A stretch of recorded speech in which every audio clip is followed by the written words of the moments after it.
The gavel had not yet fallen when Olive Wallace felt the heat of someone's stare burning straight through the back of her sun-worn bonnet. She did not turn around.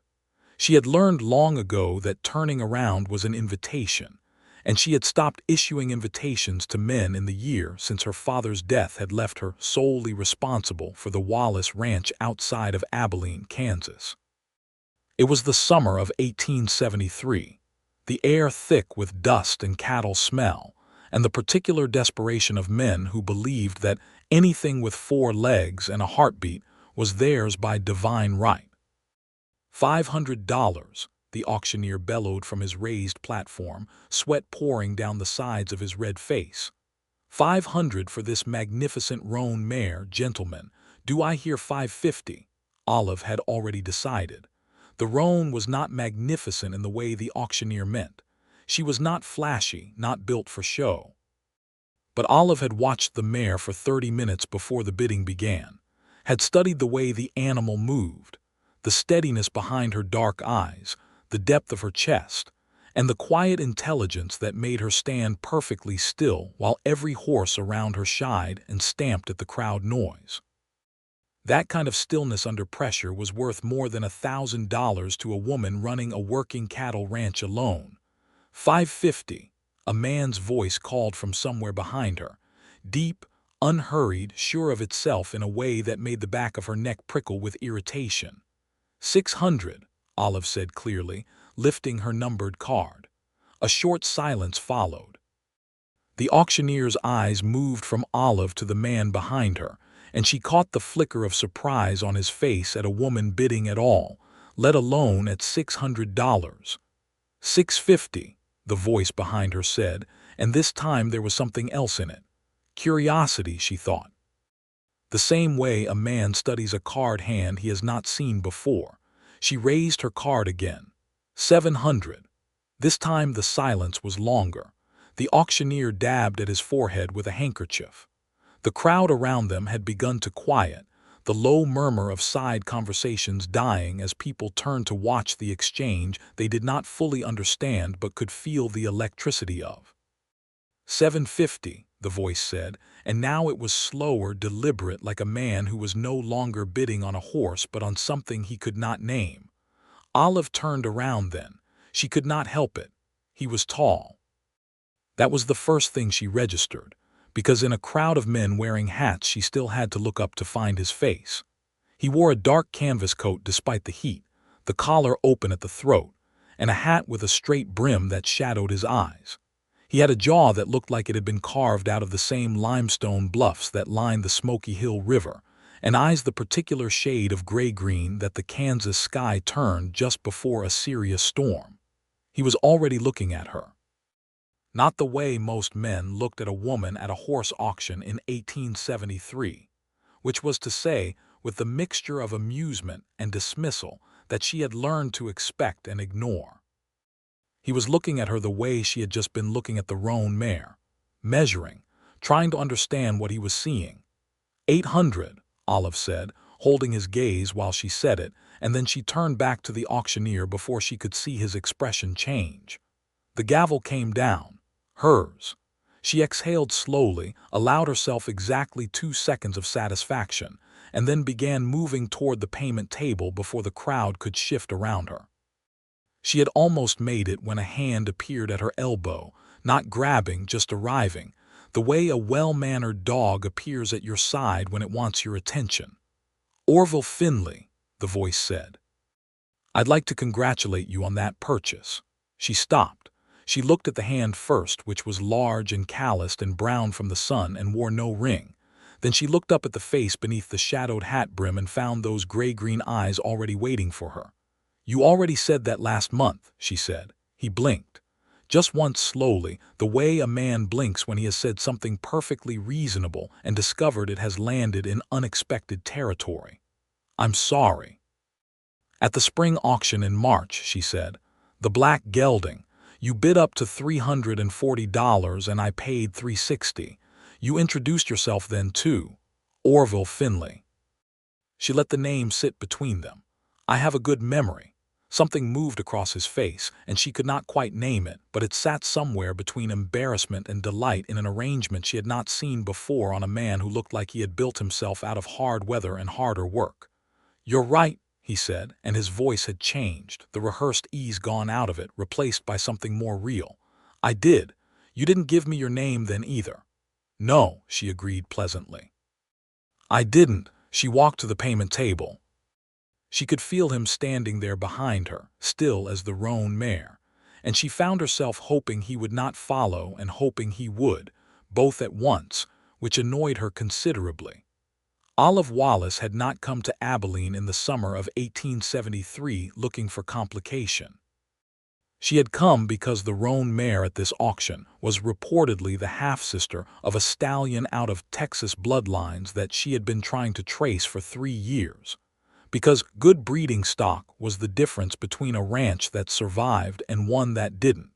And because she had exactly enough money saved to make this purchase, and not $1 more for mistakes. She had not come for gray-green eyes and a name that a man introduced himself with twice.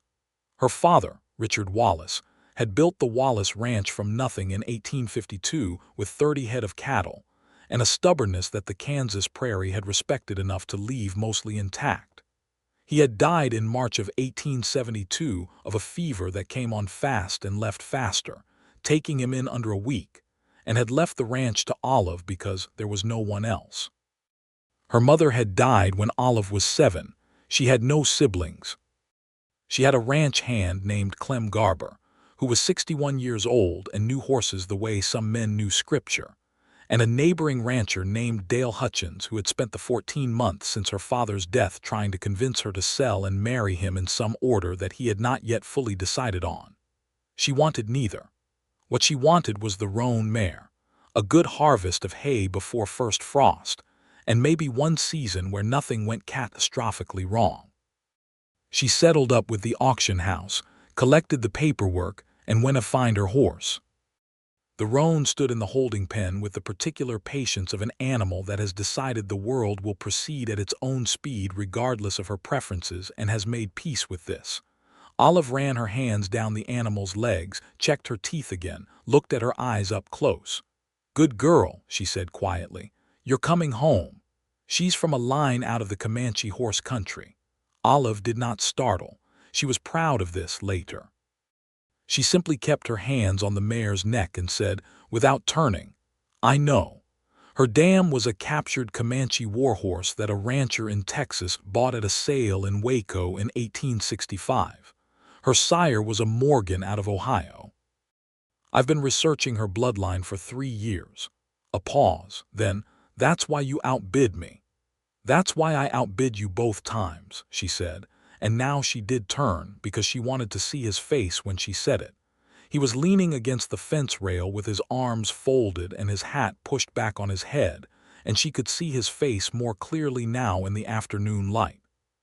He was somewhere around 30, she guessed, maybe 32, with the kind of weathered handsomeness that the frontier made out of men who survived it, and the kind of stillness that usually meant either great self-possession or great sadness. In her experience, it was most often both. "You know the bloodline," he said. It was not quite a question. "I know a great deal about horses, Mr. Finley. It's my business." "The Wallace Ranch," he said, and now something shifted in the air between them because he had not asked her name. He had known it. "Southwest of Abilene. Your father was Richard Wallace." She went still. "You knew my father." "Not well. I met him twice. He sold a horse to a man I worked for back in 1869. Good man. I was sorry to hear he passed." He said it simply, without the performance of sympathy that she usually received from people who had not known Richard Wallace well enough to earn the right to mourn him. She found herself believing him. "Orville Finley," she said, and this time she was the one saying his name back to him instead of refusing to speak it, and something in the air registered the difference. "What ranch?" "I don't work for anyone anymore," he said. "I've got 40 acres north of the Smoky Hill River, just starting." "Starting at 40 acres is brave," she said carefully, because 40 acres in 1873 Kansas was either the beginning of something real or a very expensive dream, and she had not decided which this man was yet. "Or stupid," he said, with a faint curve of his mouth that was not quite a smile but had the general ambition of one. She found herself looking at his mouth. This was inconvenient. "Olive Wallace," she said. "I'll remember that you introduced yourself twice, Mr. Finley, in case you're planning to do it a third time somewhere down the road." She led the roan toward her wagon, and she did not look back, but she heard him laugh behind her, low and genuine, and it settled somewhere in her chest in a place she did not fully examine until she was halfway home with the Kansas sunset turning the prairie into something that looked like a painting, and the roan mare tied to the back of the wagon walking as steady and calm as if she had always been exactly where she was supposed to be. Clem was waiting at the gate when she came down the drive. He was a short, bow-legged man with a white mustache like a caterpillar that had given up on life and a face that had more lines in it than a map of the whole territory. He squinted at the mare with the professional assessment of a man who had spent 50 years judging horseflesh. "That her?" he said. "That's her." He walked around the animal slowly, hands clasped behind his back, not touching. He stopped at her shoulder, tilted his head, looked at the angle of her hip. Then he looked up at Olive. "She's the real thing," he said quietly, with the particular reverence that Clem reserved for horses and thunderstorms. "I know," Olive said. She named the mare Patience. It seemed appropriate. Over the following 3 weeks, Olive threw herself into the work of the ranch with the focused intensity that had kept her sane since her father died. She was up before sunrise to check the cattle in the north pasture, spent the middle part of the day managing the hay harvest with Clem and their 2 seasonal hands, and in the evenings she worked with Patience, building the kind of trust that good horses give slowly and in pieces, the way they decide about a person incrementally, testing not your strength but your consistency. She did not think about Orville Finley. Or rather, she thought about him in the precise and controlled way that she allocated to things she could not afford to pursue, the way she thought about the section of fence on the eastern boundary that needed replacement before winter, cataloged, noted, set aside. The trouble was that fence sections did not have gray-green eyes. It was Clem who mentioned him first, casually and with the calculated innocence of a man who had been watching Olive run herself ragged for 14 months and had decided to begin gentle interference.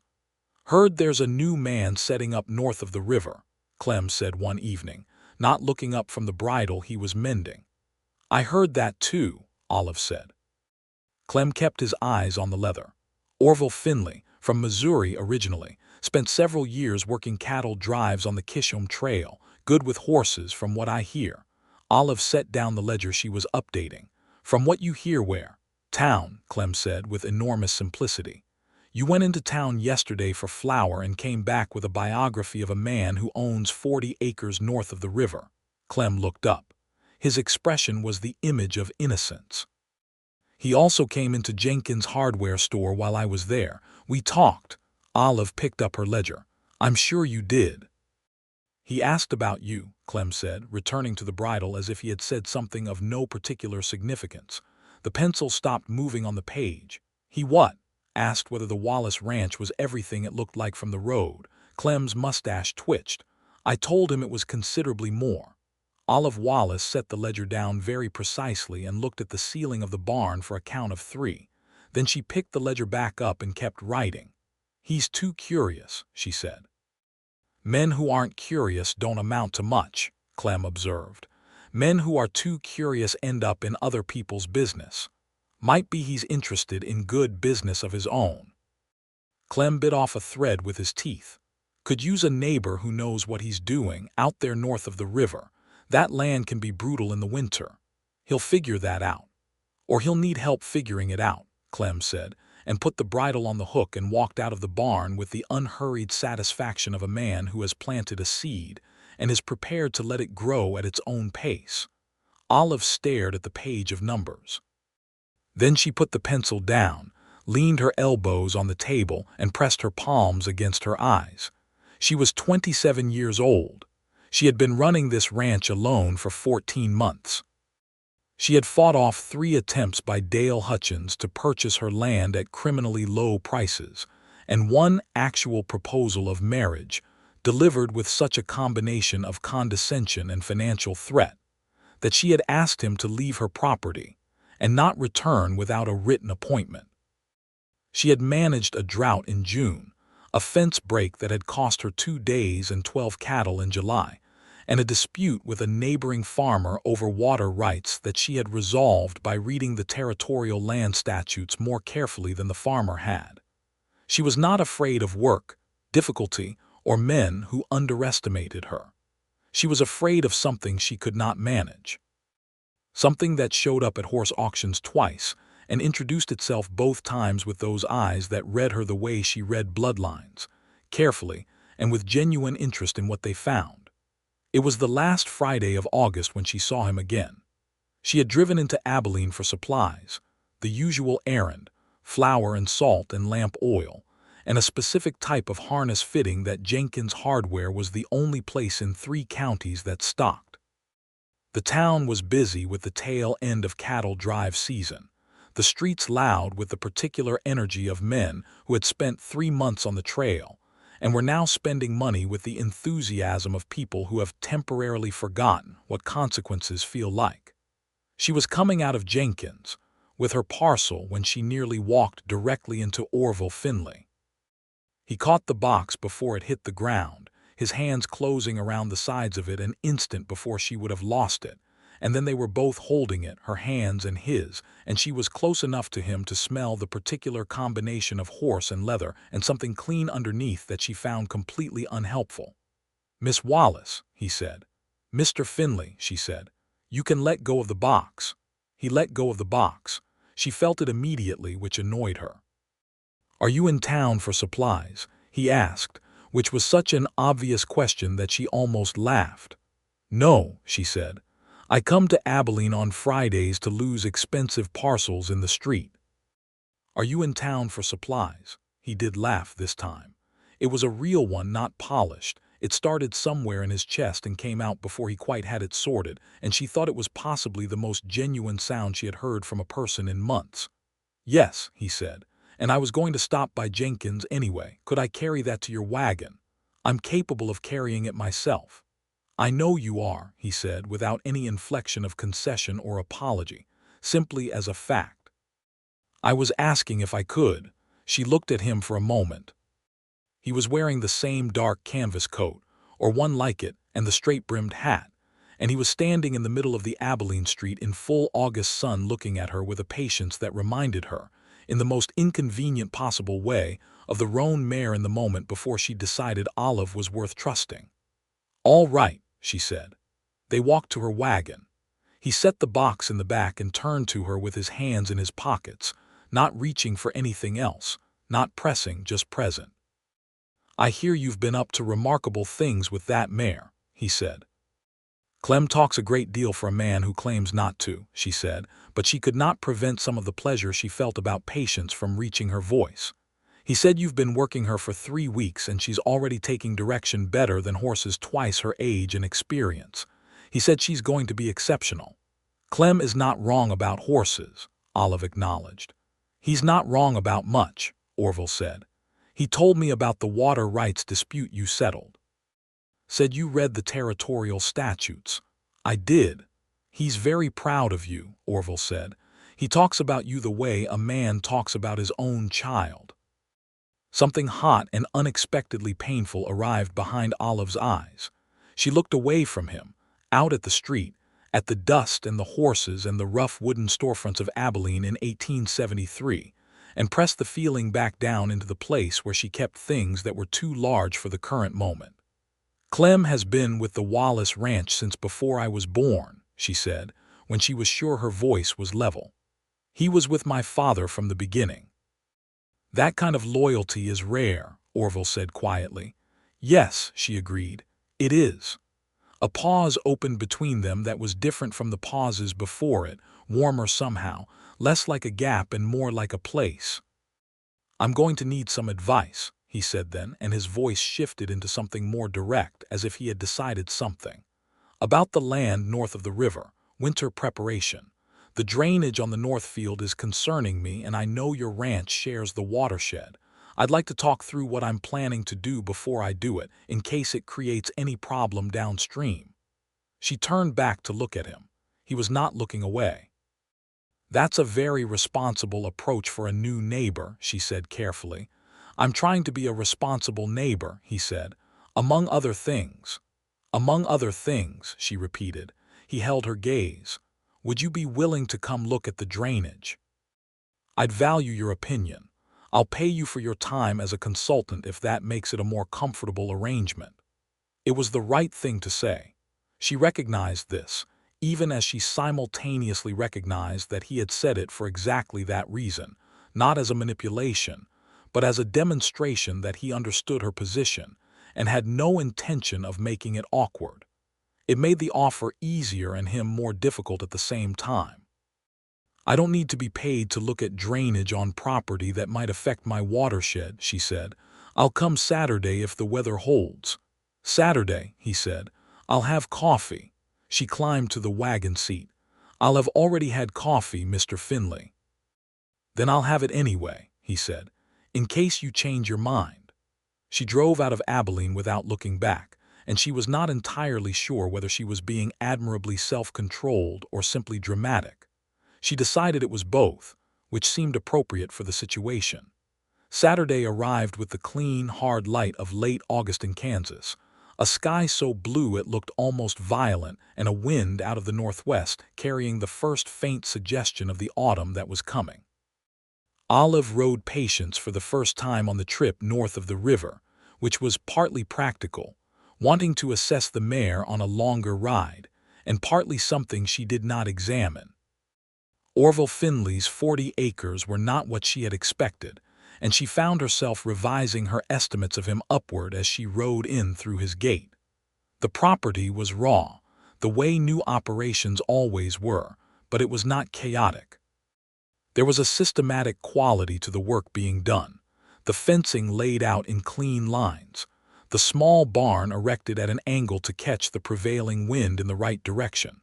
The house, barely more than a solidly built two-room cabin at this stage, positioned on a slight rise that would drain well in heavy rains. He was working at the fence line when she rode up, shirt sleeves rolled to the elbows, the kind of physical labor that had built the structure of his arms into something that she found it briefly necessary to not look at directly. He straightened when he heard Patience's hooves and turned, and she could see him register the horse before he registered her, the involuntary appreciation of a man who genuinely loved horses, and then his eyes came up to her face and he smiled in a way that arrived all at once, unguarded and complete. "She moves beautifully," he said.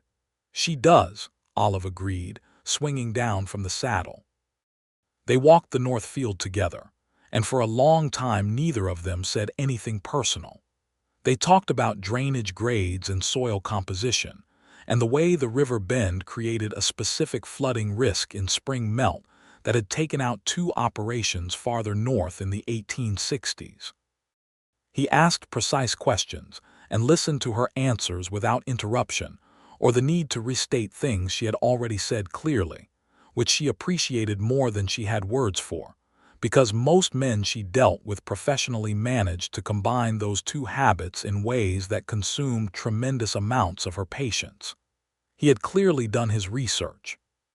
His questions revealed that he had been thinking about this land carefully, and she found herself genuinely engaged, making suggestions she had not planned to make, because he had gotten himself into a real conversation with her, and she was constitutionally unable to withhold useful information from someone who was actually listening.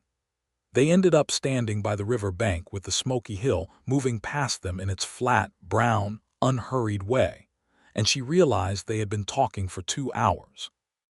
"The coffee offer stands," he said. "All right," she said. The cabin was simple and clean in the way that spaces occupied by people who know exactly what they need are clean. There was a table and 2 chairs and a cast-iron stove and a shelf of books that caught her attention immediately because they were not the books she would have predicted for a man who had spent years on cattle drives.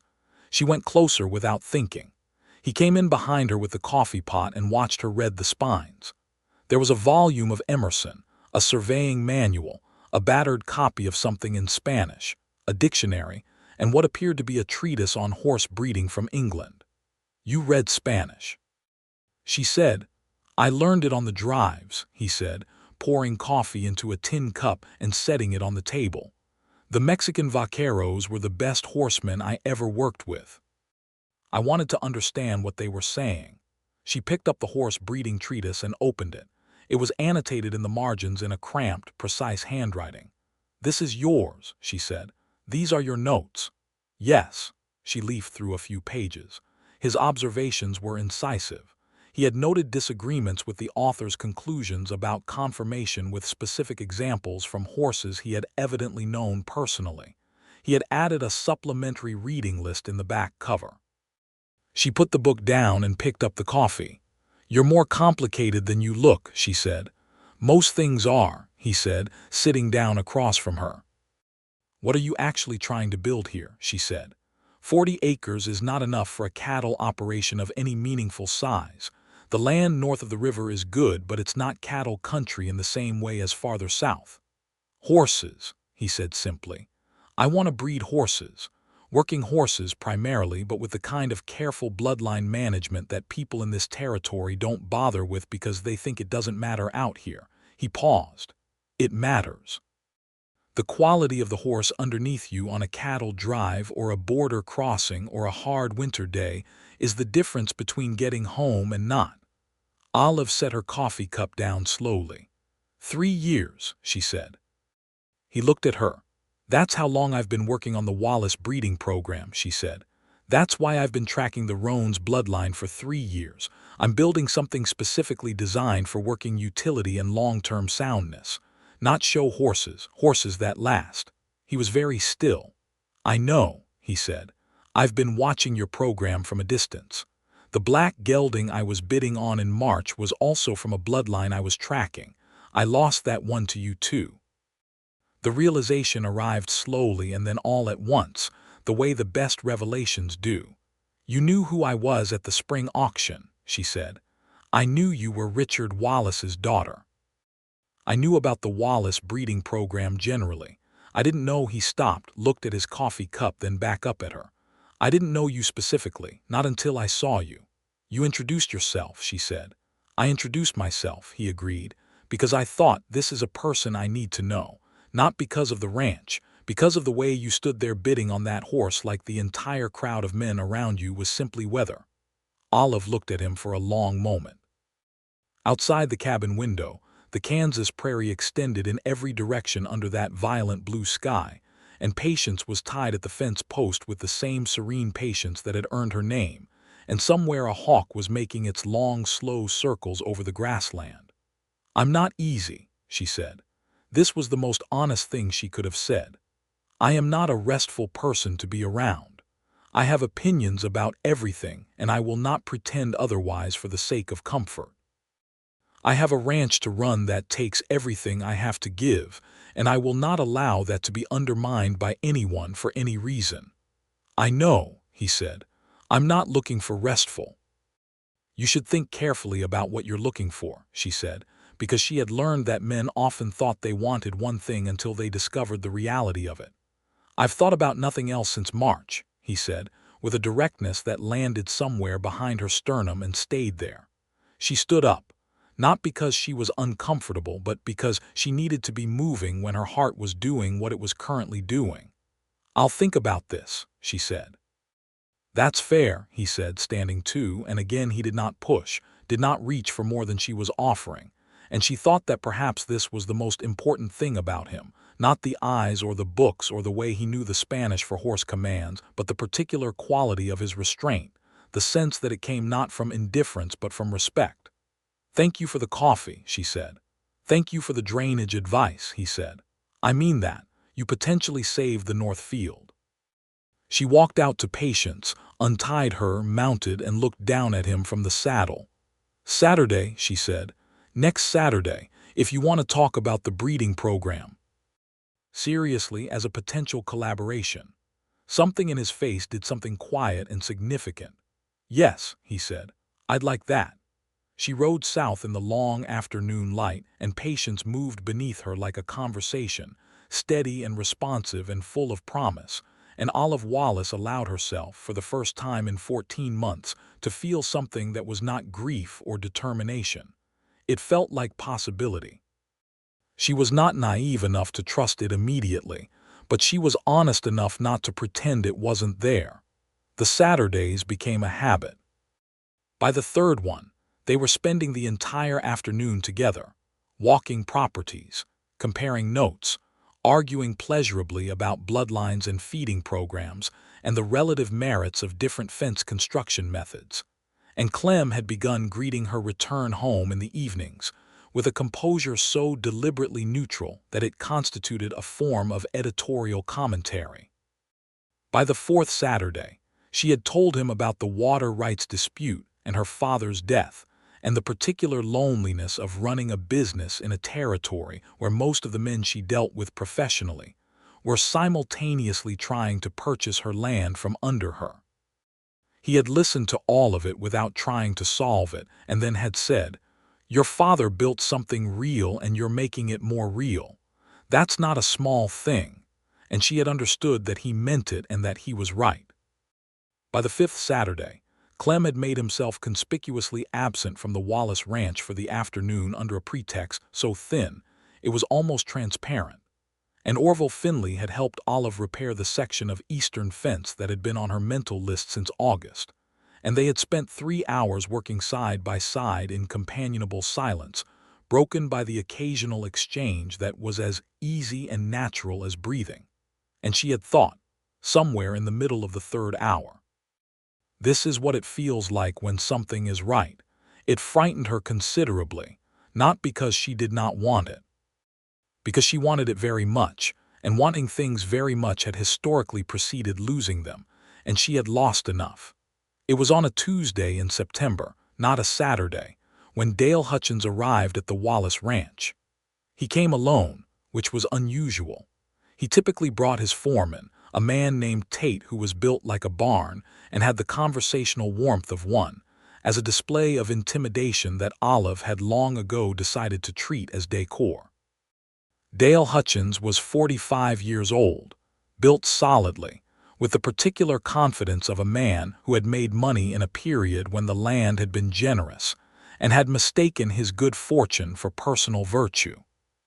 He had 700 acres south of Abilene, a proper ranch house with 4 rooms and a parlor, and a conviction that the Wallace land, which bordered his on the northwest, was eventually going to be his because everything he wanted eventually became his.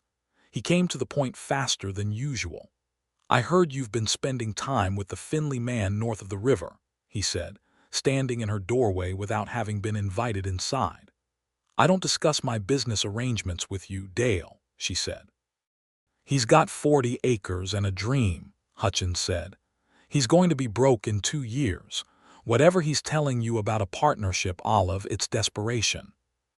"I'll be the judge of that," she said evenly. Hutchins stepped inside without invitation, which was a deliberate act of boundary violation, and she felt her temper sharpen into the particular cold edge it acquired when men treated her space as if it were negotiable. "I've been patient," he said.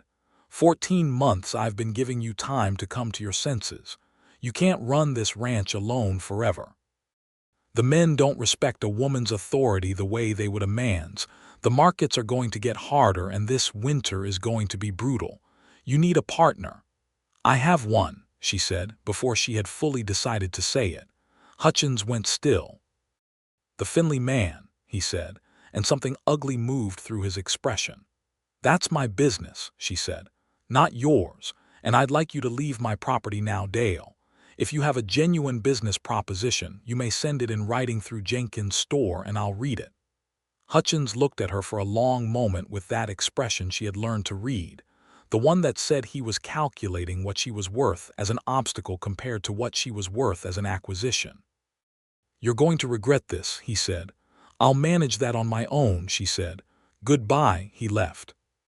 She stood in the empty doorway and breathed through the aftermath of the confrontation, the particular cost of maintaining composure while someone attempted to push through every boundary you have, and she thought about what she had said, "I have one," and realized she had said it without planning and that it had felt entirely true. She wrote a letter to Orville Finley that evening. Not about Hutchins, about the breeding program, about a specific question regarding the stallion she had identified in Texas, whose bloodline she believed would be compatible with Patience. She wrote it in her neat, precise hand, folded it, and wrote it to the Finley property the next morning before she could second-guess herself. He was not home. She left the letter with a rock on his doorstep. He came to the Wallace ranch that afternoon. He came to the back gate, not the front, which was where people came when they were not announcing themselves formally, and Clem let him in without comment and pointed to the east field where she was working. She heard him coming and did not turn, because she was mid-conversation with Patience, and horses do not appreciate being abandoned mid-conversation. "The stallion in Texas," he said, coming up beside her and leaning on the fence. "His name is Rio Grande. He's owned by a man named Harris out of San Antonio. I wrote to Harris 8 months ago about purchasing breeding rights. He hasn't responded." She turned to look at him. "You know about Rio Grande? He's the best working bloodline in the Southwest," Orville said. "Of course I know about him. I've been trying to get to him for 2 years. Why haven't you gone to San Antonio in person?" "Because I didn't have the land or the operation to show Harris I was serious." "I do now." He paused. "We do, if you're willing to consider this the way I think you're considering it." The air between them was different today. She had invited it by sending the letter, and they both knew it. "Tell me what you're thinking," she said. "A formal breeding partnership, the Wallace and Finley programs. Your land and your existing mares, my stallions when I have them, shared foal contracts, shared decision-making on bloodline management, equal partners." "Equal," she said. "Equal," he repeated without hesitation or qualification. She looked back at Patience. The mare had turned to observe Orville with the same measuring gaze she had turned on Olive in the holding pen in August. "She's assessing you," Olive said. "I know," he said. "I think I'm passing." Patience took one step toward the fence rail and lowered her head toward Orville's outstretched hand. He held still, let the horse come to him, did not rush it. "All right," Olive said. "Equal partners." She held out her hand. He took it, and they shook on it the way two people shake hands when they both know the handshake is about more than the agreement it technically represents, and she felt the warmth of his hand around hers and did not let go immediately, and neither did he. The partnership formalized itself over the following weeks in the way that real things formalize, through work and shared decisions, and the gradual understanding of each other's methods and standards. She learned that he kept his animals with a gentleness that was unsentimental, that he had specific, passionate opinions about harness design, that he could ride anything she put him on, and that he was fundamentally incapable of walking past a problem without trying to solve it.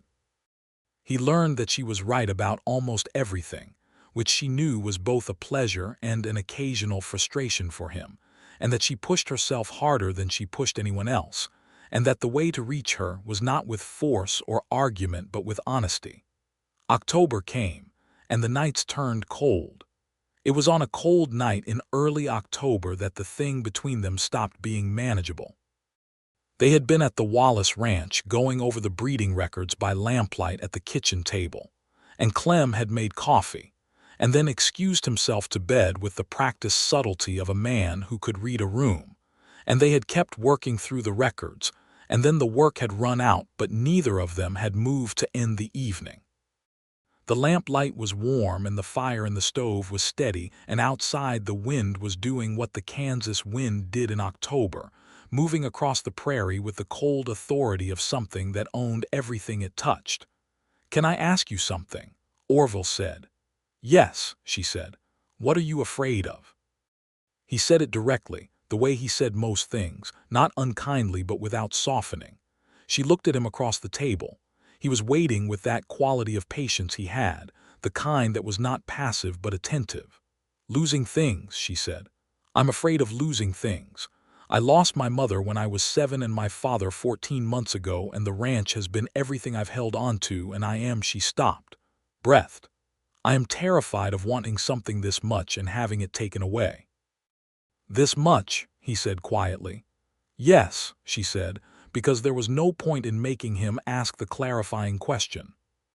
He reached across the table and placed his hand over hers, not gripping, just covering, warm and solid. "I'm not going anywhere," he said.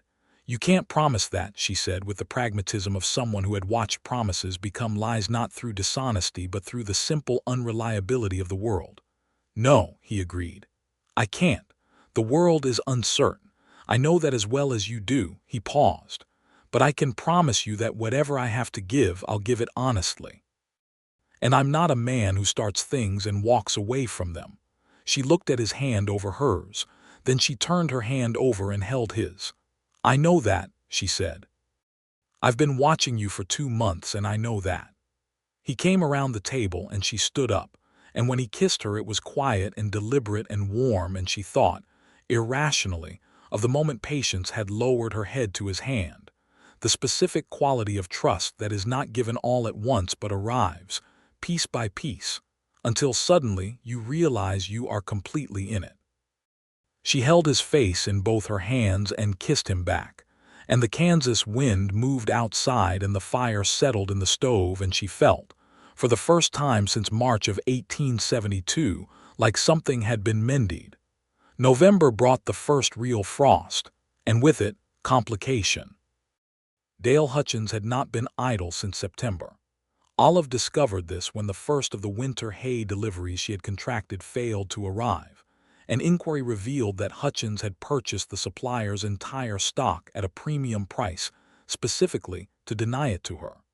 She also discovered that he had been talking to the 2 seasonal hands she had hired for harvest, trying to recruit them for the spring season at higher wages than she could match. She sat with this information for one day, turning it over, assessing the damage, calculating responses. Then she rode north. Orville was building the addition to his barn when she arrived, and he came down from the roof when he heard Patience's hooves on the frozen ground, and he looked at her face and said, "What happened?" She told him. All of it: the hay, the hands, the pattern of interference that had been building since Hutchins's visit in September. He listened without interrupting until she was done. "He's trying to make the operation unviable," Orville said. "So you'll have to sell." "Yes. What do you need?" She had thought about this on the ride over. "I need a different hay supplier. I know of one north of Salina who can deliver by rail to Abilene, but the cost is higher. I can manage it if I defer the east fence repairs until spring." She paused. "The hands are a bigger problem. I can't match what Hutchins is offering." "I'll talk to them," Orville said. "I can't ask you to." "You didn't ask," he said. "I offered. There's a difference." He looked at her steadily. "We're partners, Olive. What threatens your operation threatens ours." She held the word, ours. "All right," she said. He talked to the 2 hands that afternoon. She did not know exactly what he said, but both men came to find her the following day and said they'd be back in spring. Later, Clem told her that Orville had not simply tried to outbid Hutchins, but had offered the men something Hutchins could not: a stake in the breeding operation's first full contracts, modest but real, something that made them partners in a small way rather than simply employees. "That's a good man," Clem said. "I know," Olive said. She went to the north of Salina supplier herself, rode the train to make the meeting, negotiated a delivery contract that worked for both parties, and came home on the evening train with the paperwork in her coat pocket, feeling the particular satisfaction of a problem solved through competence rather than luck. Orville met her wagon at the Abilene station. She had not told him which train she was on. She looked at him standing on the platform in the cold November evening, the lamplight of the station throwing warm shadows across his face, and felt the full weight of what she was feeling for this man arrive all at once, without the careful incremental management she had been applying to it. "How did you know which train?" she said. "I didn't," he said. "I've been here since 4 o'clock." She stood on the platform with the cold wind coming off the prairie and the folded contract in her pocket, and the particular feeling of being cared for in a way that cost something, and she thought she might cry, which was not something she had done in front of another person since the night her father died. She did not cry, but she took his hand, and he held it all the way to the wagon, and she let him drive her home through the cold, dark Kansas night. The matter with Dale Hutchins did not resolve itself peacefully. In early December, he filed a complaint with the county land office claiming a boundary dispute with the Wallace ranch, alleging that the eastern fence line, as she had rebuilt it in October, encroached on land he claimed as his own. The complaint was without legal merit but required a formal survey response and was designed to cost her time and money. Olive read the complaint with cold fury and then went and found the original survey documents from 1852 that her father had carefully preserved in a tin box in the bottom of the cabinet in the front room. She spent 2 days reviewing territorial land law and cross-referencing the survey descriptions. Then she wrote a 20-page legal response, which she rode to the county land office herself and filed in person. The land officer, a man named Beaumont who had dealt with Olive Wallace twice before in the water rights matter and had the experience of knowing she was going to be thorough, read the first 3 pages of the response in her presence and then said, with the weariness of a man who appreciated competence even when it complicated his afternoon, "This is very complete, Miss Wallace." "It is," she agreed. "I'll need to schedule a survey review. The survey dates are in Section 4, she said, with the original Thompson survey of 1852 referenced in Section 5. Beaumont read Section 4, then Section 5. Then he looked up. The Hutchins complaint appears to rely on a survey from 1868 that postdates your father's original filing. Yes, Olive said, which means it cannot supersede it. The complaint was dismissed 2 weeks later. She told Orville over dinner at the Wallace Ranch, a meal she had cooked with the particular deliberateness of someone who had learned that feeding people was a form of care she was comfortable expressing. Clem ate with them, as he always did, because he had eaten at the Wallace table for 20 years and had no intention of stopping. Orville listened to the outcome and then looked at her with an expression she was beginning to know, that mixture of pride and something warmer underneath it that she had no single word for. "You terrify me a little," he said, "in the best possible way." "Good," she said. "I find it useful." Clem made a sound in his coffee that might have been a laugh. Christmas in 1873 was quiet and cold and very nearly perfect. Olive spent Christmas Eve at the Finley cabin. She brought a roasted chicken and a mince pie that had come out better than expected, and he had set the table with a red cloth she had not seen before and lit more candles than strictly necessary, and the cabin was warm and smelled like cedar and coffee. They exchanged gifts. He gave her a leather-bound notebook, quality calfskin, with her name embossed on the cover, for the breeding records. She gave him the annotated copy of the English horse breeding treatise she had found at the second-hand store in Abilene, a different edition from his, with different annotations in a different hand that she thought he would find interesting. He held it carefully the way he held horses, with awareness of what he was holding. "This is from 1848, he said. "The annotator was a cavalry officer," she said. "His notes are in the margins from page 40 onwards. I thought you'd find the disagreements with the author interesting." He set it down and looked at her across the table with the candle light between them. "Olive," he said. "Yes," she said. "I love you." He said it the way he said things, directly, without preamble or careful construction, as a simple fact of the world. "I wanted you to know that, without any conditions attached to it." She was quiet for a moment, not from uncertainty, but from the need to hold the words before she answered them, to make sure that what she said back was equally true and equally clear. "I love you," she said. "I've loved you since you helped me retrieve that parcel from the street in August and did not use it as an excuse to take up more space than you were entitled to." He reached across the table and she took his hand. "I want to ask you something important," he said, "but I want to do it properly. Not tonight. I want it to be right." She understood what he was saying and felt it arrive in her chest with a warmth that was indistinguishable from the feeling of home. "All right," she said. "All right," he agreed. They sat at the table in the candlelight with the Kansas winter moving outside and the fire in the stove and every piece of what had been built between them in the last 5 months solid and real around them. And she thought of the auction in August, the gavel coming down, hers, and the feeling of the right thing arriving in the right moment. January was brutal, as Clem had predicted, and as Kansas Januaries reliably were. 3 days of blizzard conditions kept her largely confined to the main barn and the farmhouse, and she spent the days of enforced inactivity doing something she had been putting off, a thorough accounting of the Wallace ranch's financial state, not because she feared what she would find, but because she had been moving so fast for so long that she had not sat still with the numbers long enough to see the full picture. What she found was not a disaster. It was a constraint. The hay costs had gone up because of Hutchins's interference. The east fence repair had been deferred, but would need to be done in spring. The water rights resolution had cost legal fees. The projected foal revenue from the breeding program was real, but was 12 to 18 months away. She was not broke. She was not close to broke. But the margin was thinner than she liked, and she sat with this knowledge for 2 days before telling anyone. She told Orville on the 3rd day, when the blizzard broke and the sky cleared to that particular white-blue that followed serious weather.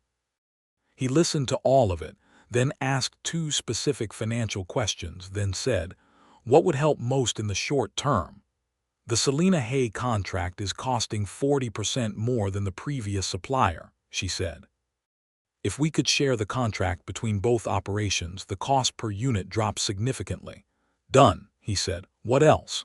"I need the east fence to be done before the spring cattle drive season starts. If I hire the labor, it's expensive. If I do it with Clem and the seasonal hands, it's slow." "I'll help," he said, "with both. I can't ask you to give your labor for free, Orville. You can ask a partner for anything reasonable," he said. "And you're not even asking, I'm offering." He paused. "I want to make a formal proposal, not about the partnership." She looked at him. They were standing in the yard, boots deep in snow, breath fogging in the cold air. "Not about the partnership," she repeated. He reached into his coat pocket and brought out a ring. It was not elaborate, a simple gold band with a small oval of dark blue stone that caught the winter light and held it. "I found the stone in Colorado 3 years ago," he said, "when I was on a drive. I kept it because I thought someday I'd know what to do with it. A jeweler in Abilene said it last month." He looked at her steadily. "Olive Wallace, I want to build this life with you. The ranches, the breeding program, all of it, but more than that. I want to be the person beside you in this, for everything. Will you marry me?" She looked at the ring in his hand and then at his face in the winter light, the storm gray-green of his eyes, the steadiness of his expression, the complete absence in him of the need for her to be anything other than exactly what she was. "Yes," she said. "Of course, yes." He put the ring on her hand and she looked at the blue stone, dark as a winter sky, and then she looked up at him, and he kissed her in the snow and the January cold, and she held onto the front of his coat with both hands and thought, "This is it. This is what all the losing was the other side of." They told Clem that evening. He looked at the ring on Olive's hand and then at Orville for a long moment, with the particular assessment of a man who has loved someone like a daughter and is determining whether the person before him is worthy of that. Then he put his hand on Orville's shoulder briefly once and said, "You'll take care of her." "She'll take care of herself," Orville said. "I'll just be there." Clem's caterpillar mustache moved in a way that contained something very close to approval.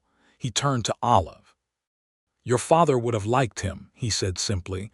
She had to breathe carefully for a moment. "I know," she said.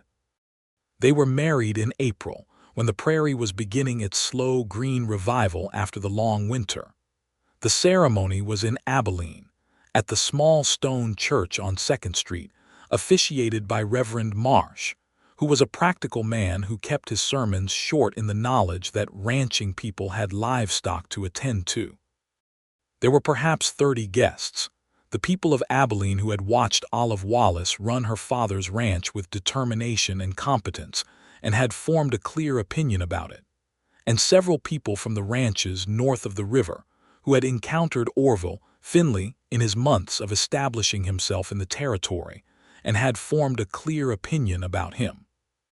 Clem sat in the front row and cried without any attempt to pretend he wasn't. Olive wore a dress of dark green wool, not white, because this was a working ranch and dark green wool was practical and beautiful in her own, and she wore her dark hair pinned up with her mother's tortoiseshell combs which she had kept for 20 years in the tin box that also held the survey documents. Orville wore his good dark coat and a white shirt that she suspected was new, and when she came down the aisle of that small stone church, he looked at her with an expression she did not have language for, something past love in the simple sense, more like recognition, like seeing something that you did not know you had been looking for and realizing you have been looking your whole life. She took his hands at the altar and they said their words to each other clearly and directly, the way they did everything. And the ring, the blue stone in its gold setting, was joined by a plain gold wedding band that she put on his hand with steady fingers. They signed the register and walked out into the April light, and the prairie was green and the sky was enormous, and she was Olive Finley, which she wore comfortably alongside Olive Wallace because she had not stopped being one to become the other, had only added. The spring brought the east fence completion, the new hay contract shared between both properties, and the first signs that the breeding program was beginning to produce results that the territory would eventually notice. Patience was bred to a stallion Orville had secured from a line out of Missouri, not Rio Grande yet, that was still in process, but a solid working bloodline that Olive had assessed as compatible, and by May it was evident that the mare was in foal. She was healthy and calm, and moved with the same serenity she had moved with in the holding pen in Abilene the previous August. They worked the land together now with the combined efficiency of two people who had already understood each other's methods before they shared them. And the Wallace Ranch, which had been strained by the winter and Hutchins's interference, began to regain the financial stability that she had been aiming at. Dale Hutchins made 2 more attempts to create difficulty.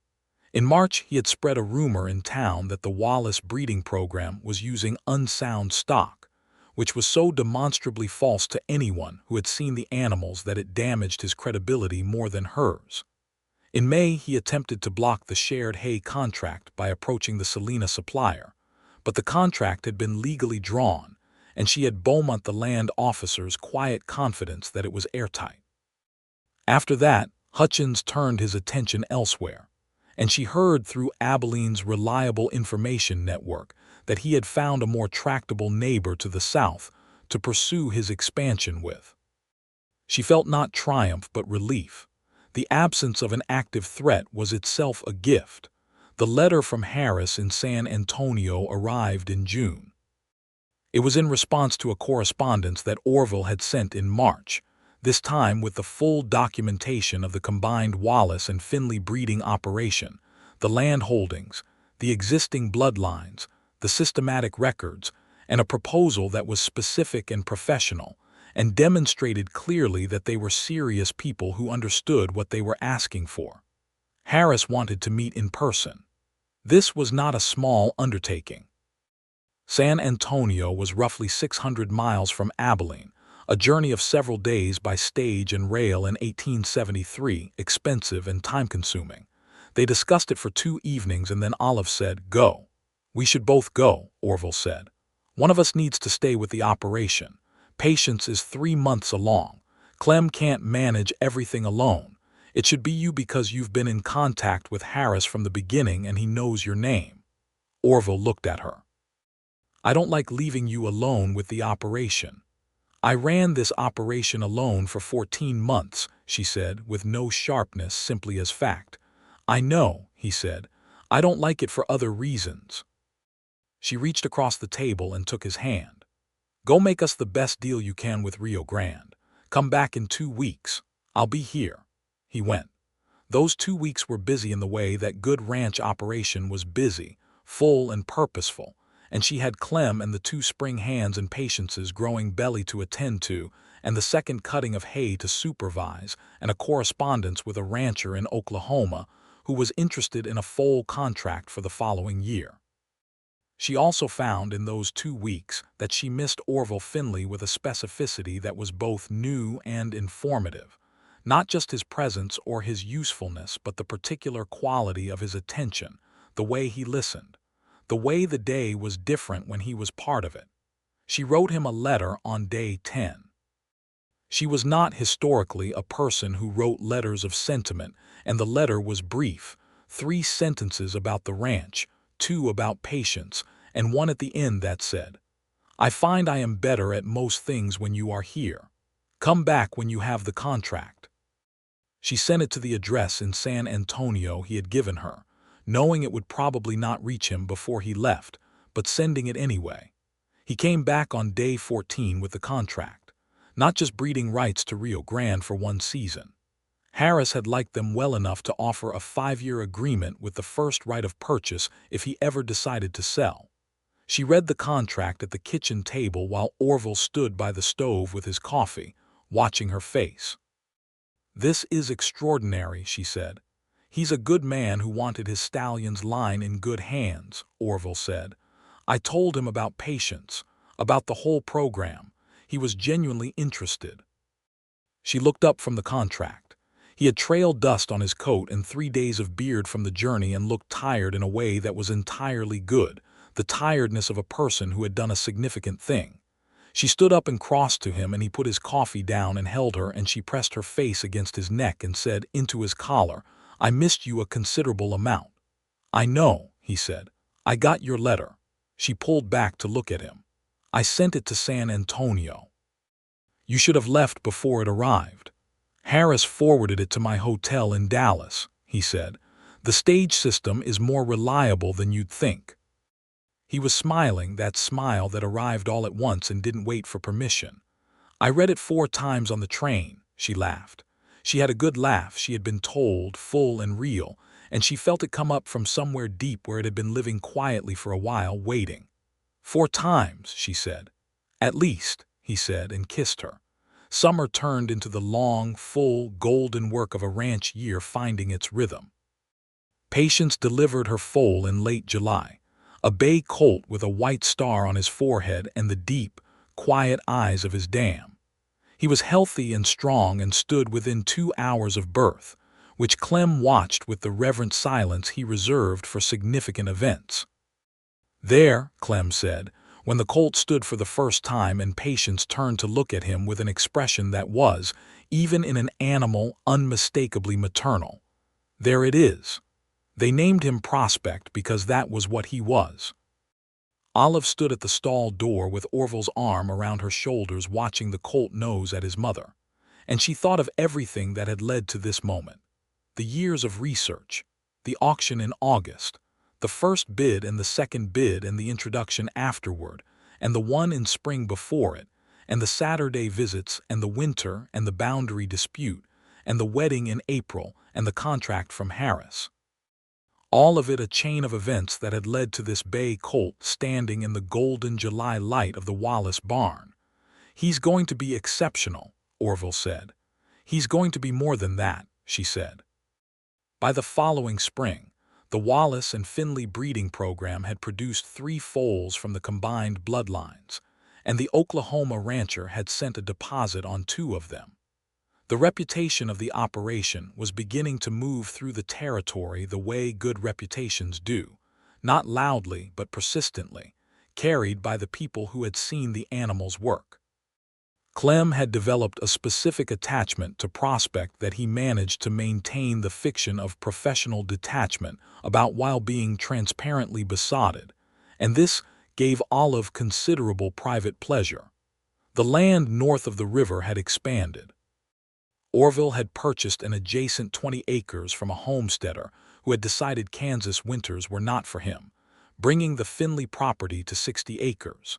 He had applied for an additional government land claim that would bring it to 120 if approved.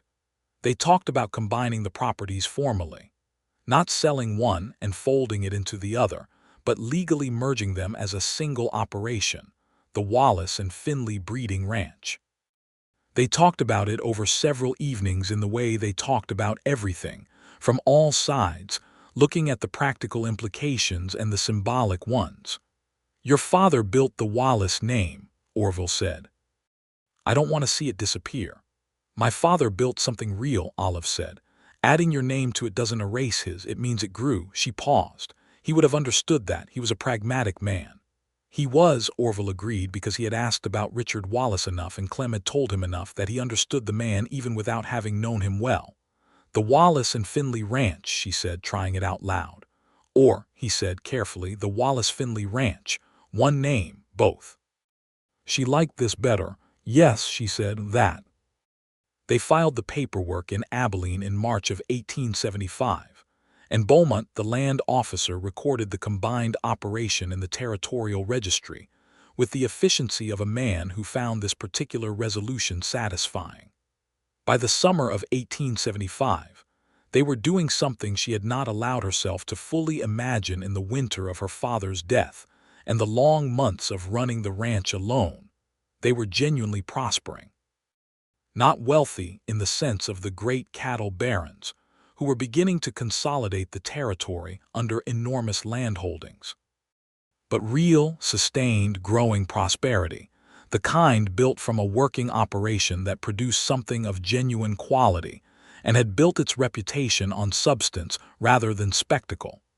They had 4 regular foal contract clients in 3 states. They had 4 brood mares, patients, and 3 others carefully selected over 2 years of breeding program work. Prospect was developing into exactly what Clem had predicted, and she had hoped, a working horse of exceptional soundness and temperament, and his first foal contracts had already been reserved by 2 ranchers who had seen him work at 18 months.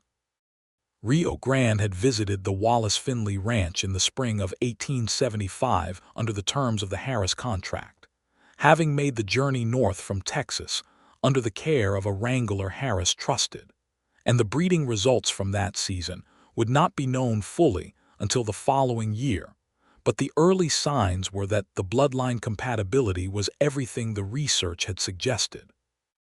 It was in the autumn of 1875, when the prairie was doing its annual copper-and-gold transformation, and the air had the particular cool clarity of October that she loved best, that Olive told Orville she was pregnant.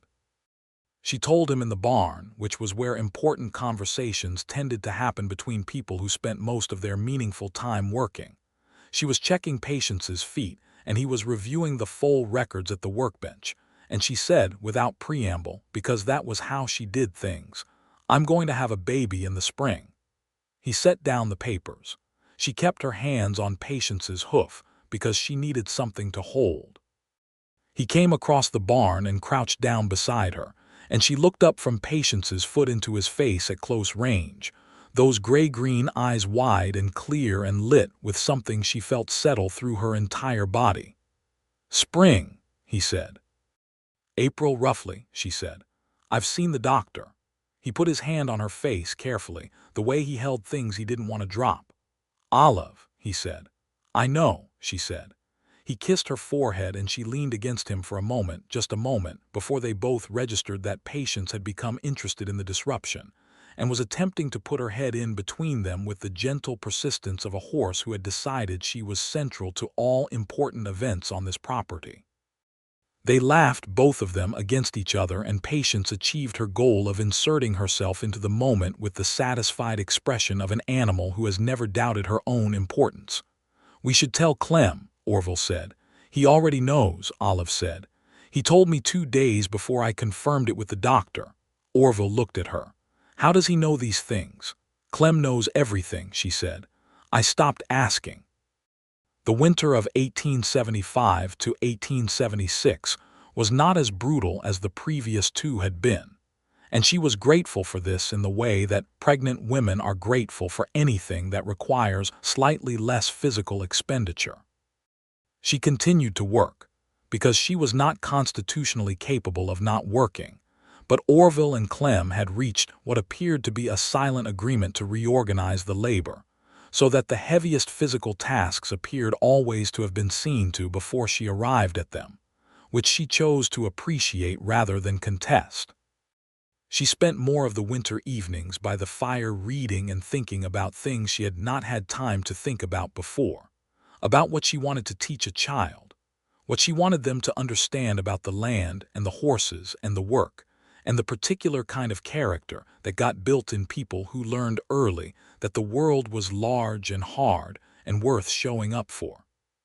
She thought about her father and how he had raised her after her mother died, pragmatically and with great love, those two things not in conflict in the way that some people seem to think they had to be. She thought about the way he had taught her that a horse's trust was earned through consistency, and that most of the important things in life operated on the same principle. She thought she had learned this lesson thoroughly. She thought of the autumn of 1873, and the horse auction and the $800 bid that had won her patience, and the man with the gray-green eyes who had introduced himself twice. And she thought about what she had told herself then, that she was not looking for complication, and she was grateful beyond expression that complication had found her anyway. Their son was born on the 5th of April, 1876, in the front bedroom of the Wallace Finley farmhouse, with the help of the Abilene midwife and Clem waiting outside the door with the stillness of a man who is enduring the worst waiting of his life. He was healthy and loud, and had, as Olive noted with some satisfaction, his father's gray-green eyes from the first moment she looked at him. Orville held the boy with the specific careful attention of a man encountering something he has not handled before, the slightly formal tenderness of new fathers, and then something relaxed in his face, and he looked up at Olive with an expression she kept in a private catalog of the most important things she had ever seen. "Hello," he said to the baby, very quietly, as if beginning a conversation that would last a lifetime, which it would. They named him Richard Orville Finley, Richard for her father. Orville because the boy's father was a man worth naming a son after. Clem came in when he was allowed and held the baby with the practiced ease of someone who had been waiting for this specific privilege, and looked at the baby's face for a long moment, and then looked at Olive and said nothing at all, which was worth more than anything he could have said. Spring opened into summer, and the baby grew with the same steady persistence as everything on the prairie that was given good conditions, and the ranch grew around him, and Orville turned 34 and Olive turned 30, and they marked both occasions with the kind of practical celebration that working people who are happy make: good food and an evening without urgency, and the knowledge of what they had built around them. The land grant application for the additional 60 acres north of the river was approved in May, bringing the combined Wallace Finley property to 200 acres. It was not vast by the standards of some operations in the territory, but it was enough, exactly enough, for what they had planned to build. They broke ground on a new barn that summer, larger than the existing structures, designed specifically for the breeding program, with proper stall configurations and a foaling barn attached, built to last the way things are built when the people building them intend to be there for the next 30 years.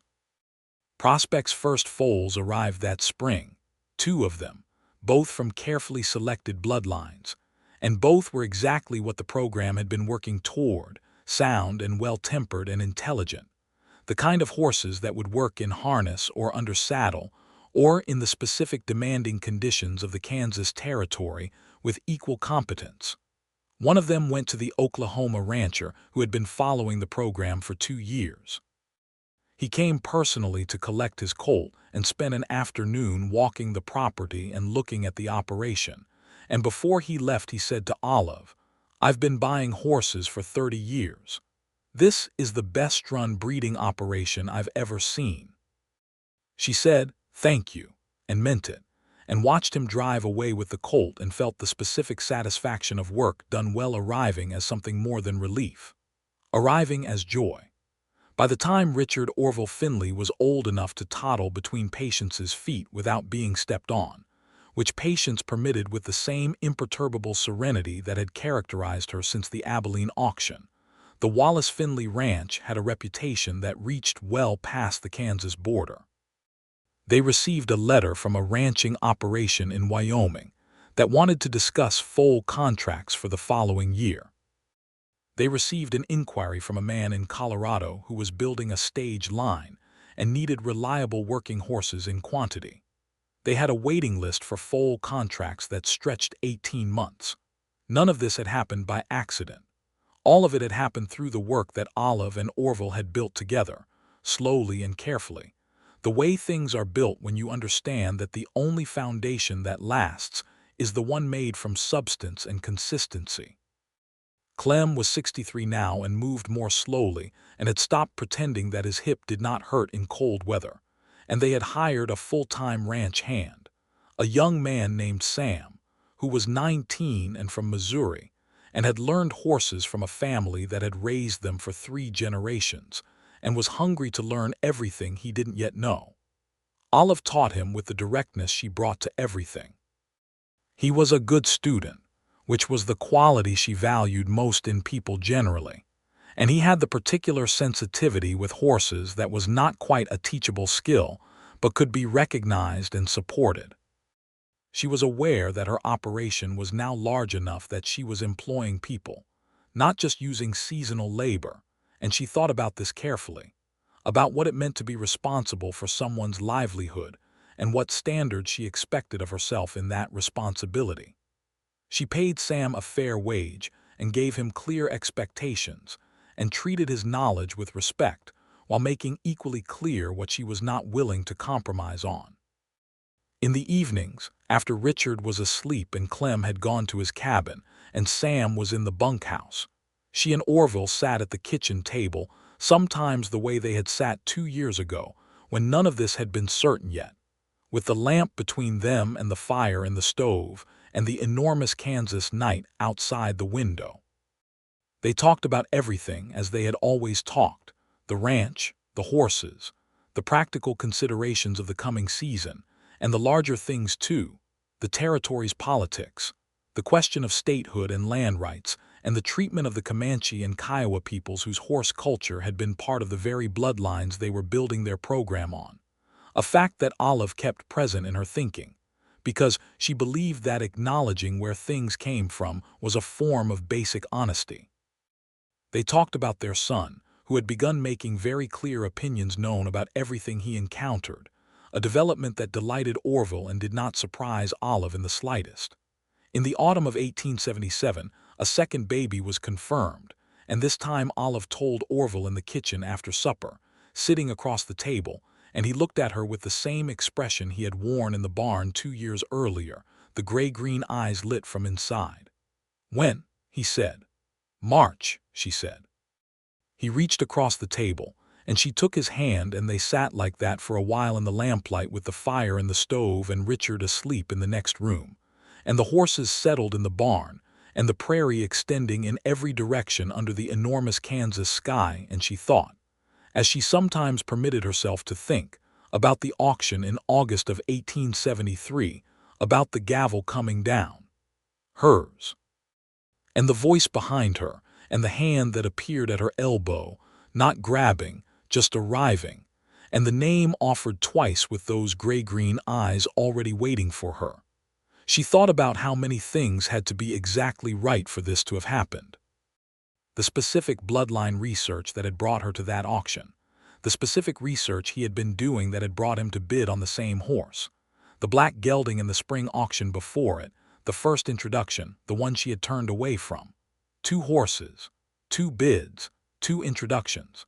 She had not understood then that the auction was not really about the horse. The horse was perfect and she had needed the horse, and the horse had been worth every dollar of the 800 she'd spent. But the auction had not been about the horse. It had been about the man with the gray-green eyes who had been bidding on the same bloodlines she had been tracking for 3 years, who had been building something in the same direction she had been building, who had introduced himself not once but twice with the patient certainty of a person who is not giving up on something worth pursuing. "You knew," she said to him, in the lamplight in the autumn kitchen. "At the auction, you knew we were working toward the same thing." He looked at her. "I knew we were working toward the same horses," he said. "I didn't know about the rest. That was entirely unexpected." "Was it?" she said. He considered this. "No," he said. "Not after the first 30 seconds." She smiled at him across the table. The same man who had stood in the August sun outside Jenkins' hardware store with those eyes already waiting for her. The same man who had leaned against the fence rail of the holding pen with his arms crossed and his hat pushed back. The same man who had come around the table in October and kissed her the way you kiss someone when you have been paying attention. "The second introduction," she said. "When you walked up to me after the auction in August, did you know then that you'd already introduced yourself in March?" "Yes," he said. "I was hoping you'd forgotten." "I have a very good memory," she said. "I know," he said. "I know that now." "You introduced yourself twice," she said. "I would have introduced myself every time I saw you," he said, "for as many times as it took." She looked at him in the lamplight. The man who had outbid her twice and lost both times and introduced himself after each loss with those gray-green eyes, and that patience that was not passive but attentive, who had come around the table in October and come to the train station in November and gone to San Antonio and come back in 14 days, and held their son like a conversation, and built the east fence and read the territorial statutes, and never once tried to make her smaller or simpler than she was. "Only took twice," she said. "Yes," he said. "You make things efficient." She laughed and he laughed, and the fire settled in the stove, and outside the Kansas autumn night was enormous and cold and full of stars, and everything they had built together was around them and everything still to come was ahead, and she held his hand across the table and felt, in the deepest and most certain part of herself, that this was what it was supposed to feel like, not the absence of difficulty or loss or hard seasons. Not an escape from the work and the uncertainty of a life built on the frontier where the weather could turn and the land could disappoint, and the margin between survival and failure was always present and real. But this specific warmth, this specific person across the table who had shown up twice and waited with the steadiness of someone who was not going anywhere and had meant it in every possible sense of the phrase.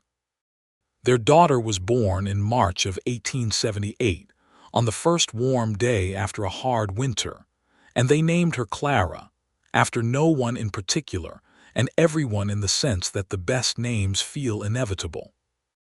Richard adored her immediately and completely, which Clem noted with the private satisfaction of a man who has watched a family build itself piece by piece and arrived at the correct result.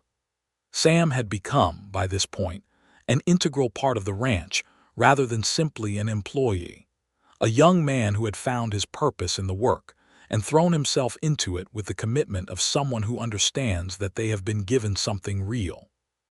The Wallace Finley Ranch in the spring of 1878 held 200 acres, 7 brood mares including Patience, who was 11 years old and still working with the same serene intelligence she had brought to the Abilene holding pen in August of 1873, a long-term contract with Harris's stallion line, a waiting list of clients in 3 states, a full-time hand who was becoming a genuine partner in the day-to-day operation. A 64-year-old man who knew horses like scripture and had never left, a boy of 2 years with gray-green eyes and loud opinions, and a baby girl named Clara who had arrived in March like the first warm day. And at the center of it, the 2 people who had found each other over the arc of a bidding war and the particular kind of introduction that says, without being able to say it directly, "I see you and I am not going to pretend otherwise." Olive Wallace, who was also Olive Finley, who had never stopped being both, who stood in the barn on an April morning in 1878 with Patience's nose on her shoulder and her daughter in her arms and her son, attempting to convince the old mare to eat his biscuit and her husband watching all of this from the barn door, With that expression she had kept in a catalog of the most important things, clear and full and entirely his. She had not come to Abilene in August of 1873 looking for this. She had come for the roan mare. She had got the roan mare and everything else turned out to be the whole life she had not known she was building toward, assembled piece by piece from 2 bids and 2 introductions, and the particular grace of a man who knew when to introduce himself twice. Orville Finley crossed the barn to stand beside her. He scratched Patience behind the ear, which the mare received with dignified appreciation. He put his free hand on Olive's back, warm and steady. "She's going to be a good one," he said, looking at Clara. "She already is," Olive said. Richard held up the biscuit to Patience again, with the persistence of a child who has not yet learned that repetition does not change outcomes. Patience looked at the biscuit, then at Richard. Then, with the unhurried judgment of a very wise horse, she took the biscuit. Clem appeared in the barn doorway with his coffee. "Good morning," he said, to no one in particular and everyone in general. Olive looked at the barn full of her people and her horses and the April light coming through the high windows, and felt the full weight of what had been built here in this place, from hard work and good horses, and one autumn at a horse auction in Abilene when the gavel came down, and the man with the gray-green eyes said his name for the first time, unhurried and sure. Orville Finley. She had remembered it. She had always been going to remember it. The prairie extended beyond the barn doors in every direction, green now with the beginning of spring, enormous and alive. The same land that had taken from her and given back and required everything and rewarded it. And the Kansas sky above it was the exact pale blue of promise, the color of a morning that is beginning rather than ending. This was the beginning. She knew it the way she knew horses, by watching carefully and trusting what she saw. And what she saw, in the barn on the April morning, was everything.